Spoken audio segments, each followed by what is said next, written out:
Pourquoi vous devez faire une expertise bancaire avant de mettre votre bien en vente? Ah, pas parce que la réglementation a changé. Depuis le 1er janvier 2022, l'Europe impose que les banques ne prêtent pas plus de 100% de l'expertise bancaire. Ah, qui n'est pas le prix de vente, hein. 100%, c'est dans le meilleur des cas. Parfois, on est en dessous. Mais qu'a vécu, donc je mettais en vente un superbe rez-de-chaussée avec jardin et l'expertise bancaire était, je crois, de mémoire à 250.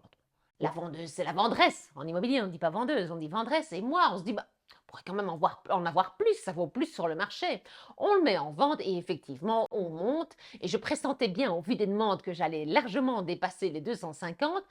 Et donc, j'avais fait le calcul finalement que si les gens voulaient acheter, il fallait quasi qu'ils aient 100 000 € de cash. Parce que si la banque avait expertisé 250 et qu'on vendait 300, je prends un cas extrême, ben la différence entre les deux, les 50 000, était à charge des acheteurs. Sans parler du fait qu'ils allaient devoir payer les droits d'enregistrement, les taxes et tutti quanti. Enfin bref, c'est énorme. Alors vous, en tant que vendeur, vous allez dire, moi je m'en fiche, hein. L'acheteur le fera avec sa banque. Ah oui, et alors vous avez contresigné une offre et vous vous rendez compte après que finalement il n'a pas son crédit. Mais s'il n'a pas son crédit, les autres non plus. Donc mieux vaut le savoir directement. C'est pas parce que c'est une expertise bancaire qu'elle est plus juste qu'une estimation d'achat immobilier. Non, non, non, les estimations sont fausses à 20%, je vous le rappelle.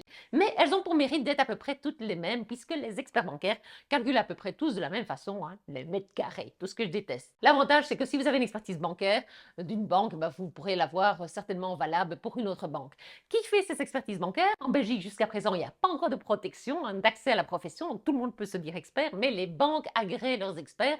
Donc, vous demandez à votre banque la liste de ces experts immobiliers agréés et vous faites faire une expertise par cet expert-là. Alors, ça ne veut pas dire que ce sera le prix de vente, que le prix de vente sera plus haut ou plus bas. Non, ce n'est pas parce que c'est des chiffres que c'est exact en immobilier, mais au moins, ça vous permettra de savoir sur quelle base les acheteurs pourront avoir ou non leur crédit. Ça vous sera très utile et vous me direz merci. Voilà. Et moi, je vous remercierai si vous pensez à vous abonner, à partager la chaîne, les vidéos qui vous intéressent, à cliquer sur la cloche, à me suivre sur YouTube, Facebook, Instagram, TikTok, LinkedIn pour les plus sérieux d'entre vous. À tout bientôt.